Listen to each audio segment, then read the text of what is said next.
So-called leaders have converted to the sick ideology and the sick philosophy a long time ago that all cultures are equal. Government leaders, judges, even some churches, trade unions, university, the media, all of them are blinded by the political correctness and have chosen the side of Islam. Well, let me tell you, ladies and gentlemen, all cultures are not equal. Our culture that is based on Christianity, Judaism and humanism is far better than the Islamic culture.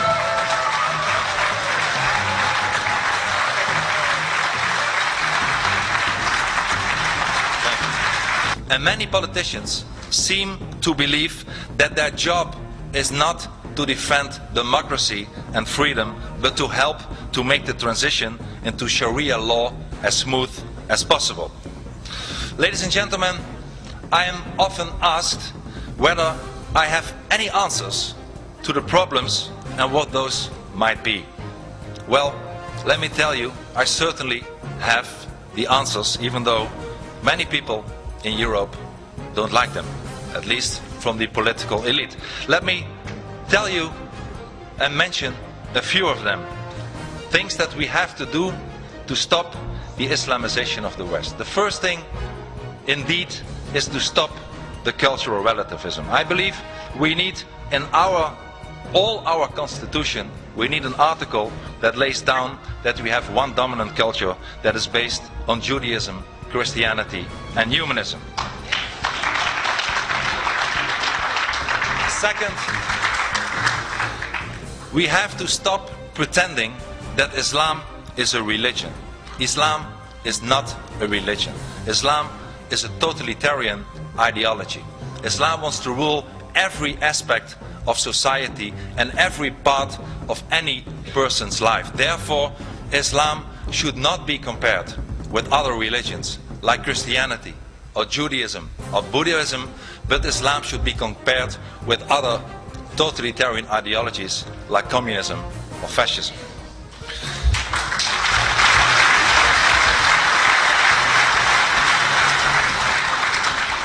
And if we would acknowledge the fact that Islam is not a religion but an ideology, it means also that the right to all these religious freedoms do not apply to Islam.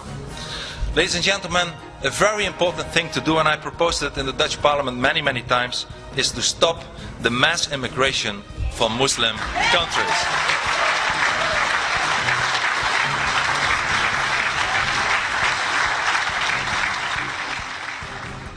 And in order to preserve our own values, our own identity and our own culture, not one person from Muslim countries should be allowed to emigrate to our societies anymore.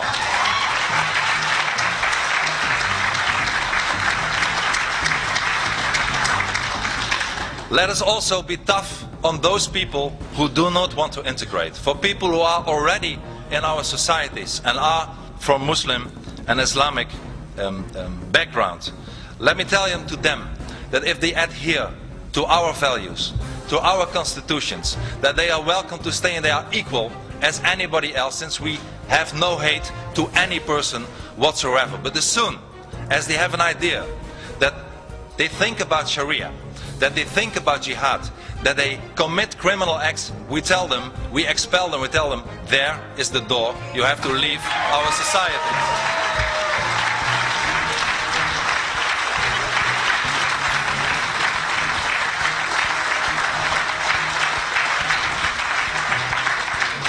And I also believe that every member of a non-Western country that wants to come or already is in our societies should sign a legally binding contract of assimilation and pledge of allegiance to our societies.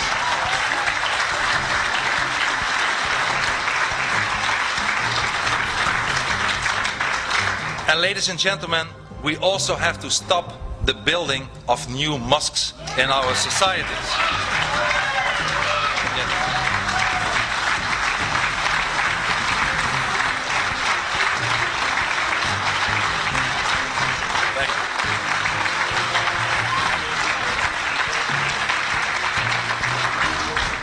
And I believe we should not allow one brick for one mosque to be built in our Western society as long as no churches or no synagogues are being allowed in countries like Saudi Arabia.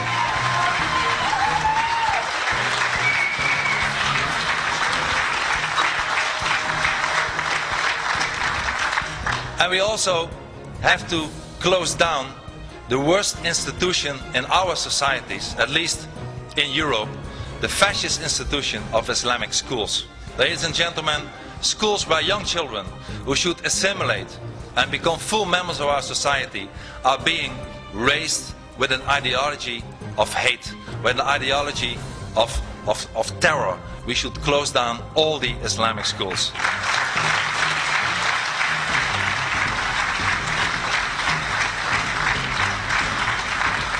And as a last example, and maybe one of the most important examples, I think we have to get rid of our current weak leaders. We have no leaders anymore. Thank you.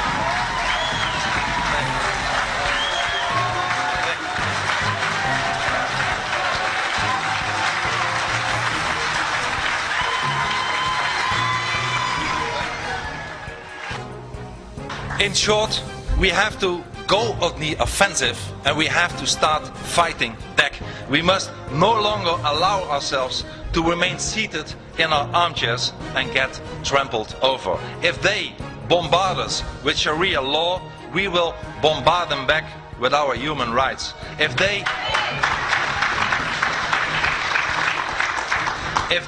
bombard us with our court cases, we will bombard them back with our court cases.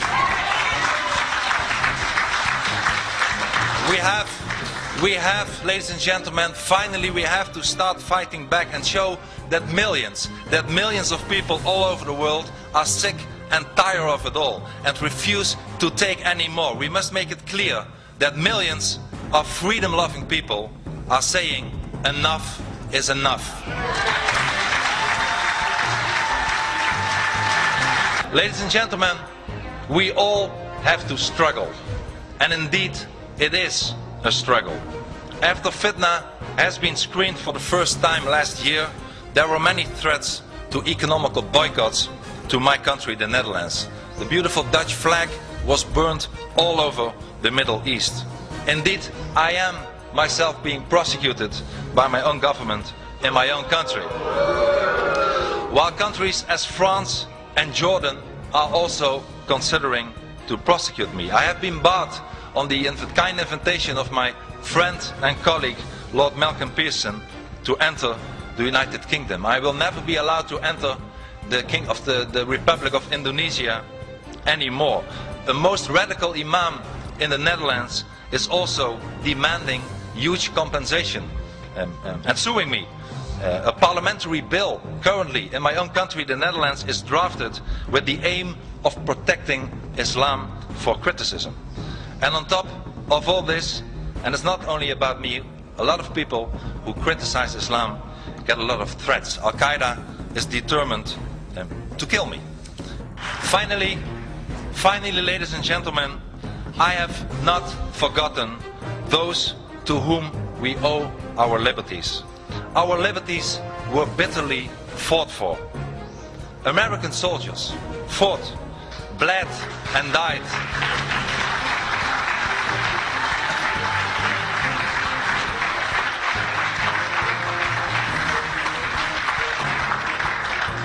American soldiers fought, bled and died for European freedom. Ladies and gentlemen, American soldiers did not die for an Islamized Europe, they died for a free Europe.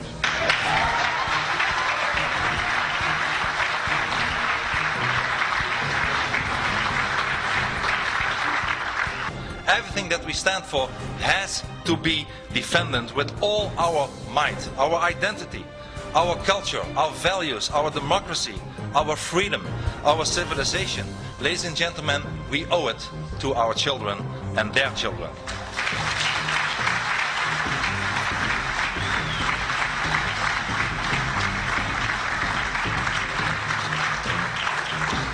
We will never give in.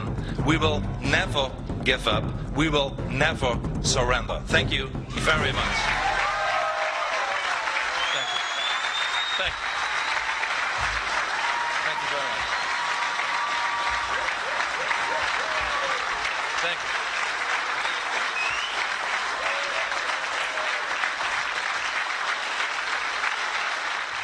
Thank you.